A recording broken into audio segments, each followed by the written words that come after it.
Me and my brother Levi were doing a project with my Gramps, and I'm going to tell you what we learned. Before you start a project, you need to see what needs to be done. I learned how to get the area of a trapezoid. I calculated the amount of vinyl we needed. I learned that you must measure the exact length. I learned that you do not want to line up the seams. You'll need glasses when you are near a saw or a nail gun. I learned that a Dremel is a tool that cuts stuff. A Dremel tool vibrates very fast to cut stuff. A Dremel tool can also sand down wood if you have the right piece.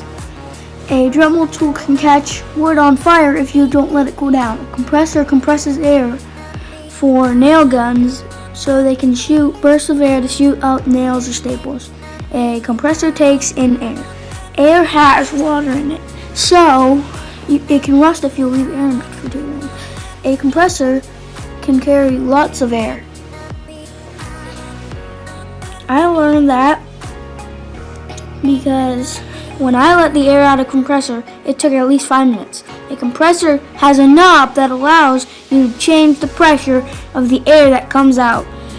Nail guns have a special safety that protects you from accidentally shooting a nail.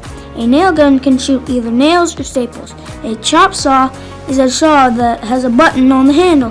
When you squeeze it, it makes the machine turn on.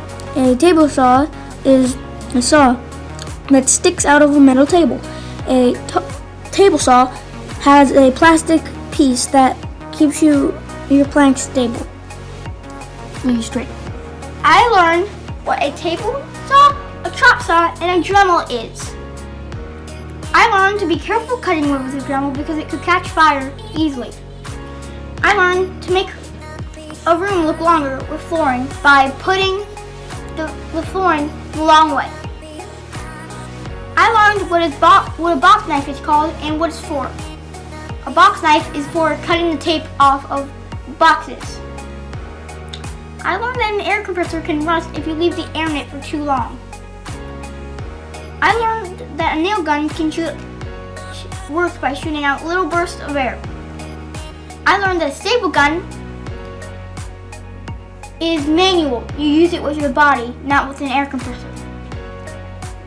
I learned how to put 2 pieces of wood flooring together by putting the 2 ridges together and then snapping it together. I learned how to put 2 pieces of vinyl flooring together by putting the sticky side on each other.